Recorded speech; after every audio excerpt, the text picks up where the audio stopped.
रघुपति राघव राजा राम, पतित पावन सीताराम, ईश्वर अल्लाह तेरो नाम, सबको सन्मती दे भगवान.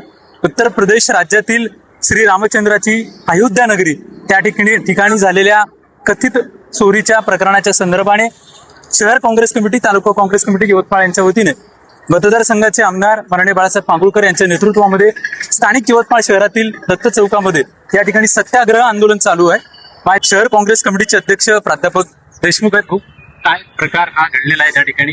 आज यवतमाळ शहर काँग्रेस कमिटी व तालुका काँग्रेस कमिटीच्या माध्यमातून अयोध्या येथील जे 1400 कोटी रुपयाची चंदा चोरी झाली त्याच्या निषेधार्थ हे रघुपती राघव राजाराम आंदोलन आदरणीय आमदार माननीय बाळासाहेब मांगुळकर यांच्या नेतृत्वात आम्ही करत आहोत.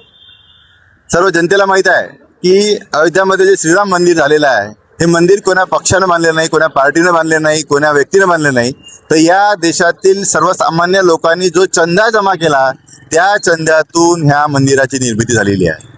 आज हजारो लोक त्या मंदिरामध्ये रोज दर्शनासाठी येतात आणि रोज आपल्या इमानदारीच्या पैशातील दानपेढीत ते त्यांचे पैसे टाकतात. कोणी 1000 टाकतात, कोणी 2000 टाकतात, कोणी 5000 टाकतात, कोणी 10 रुपये टाकतात, कोणी 20 रुपये. आपापल्या ऐपतीप्रमाणे ते त्या ठिकाणी चंदा टाकत असतात. काही लोकांनी तर साधारणतः 200 विटा चांदीचा दान केला आहे. काही लोकांनी करोडो रुपयाचे सोन्या चांदीचे दागिने दिलेले आहे. काही लोकांनी करोडो रुपयाचे हिरे माणिक मोती दिले आहे. ज्याची जशी जशी भावना, ज्याचे जसं उत्पन्न त्याप्रमाणे त्या ठिकाणी दान झालेलं आहे. पण या दानाचं होते काय? मागील 40 दिवसाचा त्यांचा जेव्हा व्हिडिओ रेकॉर्डिंग बाहेर आलं त्यामध्ये फक्त 40 दिवसात 70 चोऱ्या त्यांनी केलेल्या आढळल्या आहे. आणि या 70 चोरीमध्ये 1400 कोटी रुपयाची चोरी यासाठी आढळून आल्या आहे. विचार करा मंडळी, फक्त 40 दिवसात 1400 कोटी रुपयाची चोरी जर येत असेल, पण जेव्हापासून या मंदिराचं सुरुवात झालेली आहे, म्हणजे आज हे मंदिर जेव्हापासून बांधण्याची सुरुवात झाली अशी आहे, जेव्हा त्यांनी वर्गणी केली असेल तर हा किती मोठा घबाड असेल. म्हणजे नुसती 1400 कोटी रुपये हे तर नुसतं वरचं हिमटोकाचं नगद आहे. याच्या खाली किती लाखो करोड रुपये त्यांनी लुटले असतील.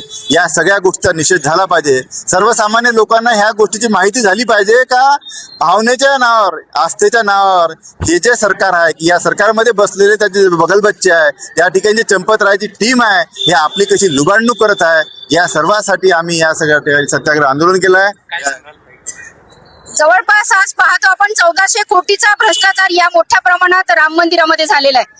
आपण इकडे सांगत आहात का हिंदुत्ववादी म्हणून आम्ही राम मंदिराची उभारणं केली, पण राम मंदिराची उभारणं याच्यासाठी केली का चोरी कशी करता येईल? आज आपण पाहत आहे 40 दिवसाचा फक्त सीसीटीव्हीचा फुटेज बाहेर आला. त्या फुटेज मध्ये 40 दिवसाच्या त्यात 1400 कोटी, तर याच्या आधी किती मोठा भ्रष्टाचार झाला असेल हे मला सांगता येणार नाही.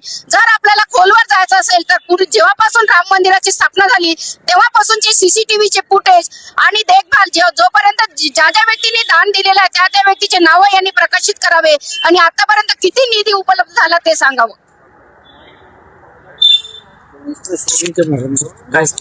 मंदिर वही बनाएंगे अशा प्रकारचा नारा देत बीजेपी सरकारने खऱ्या अर्थानं या ठिकाणी ही सुरुवात केलेली आहे. देशामध्ये अनेक गोष्टी आहेत.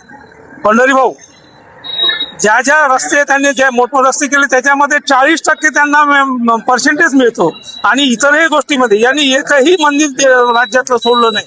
आणि अशा प्रकारचं अवहेलना करत यांनी मंदिराची लूट चालवली. मी एक उदाहरण देतो. मराठी महाराष्ट्रामध्ये शेगावचं मंदिर आहे. यांनी जाऊन पाहावं त्या ठिकाणी, तिथे चक्कर मारावी आणि तिथली व्यवस्था ना पाहावी. अशा प्रकारचा या ठिकाणी यांनी घोळ केला. मी या ठिकाणी निषेध करतो माझे.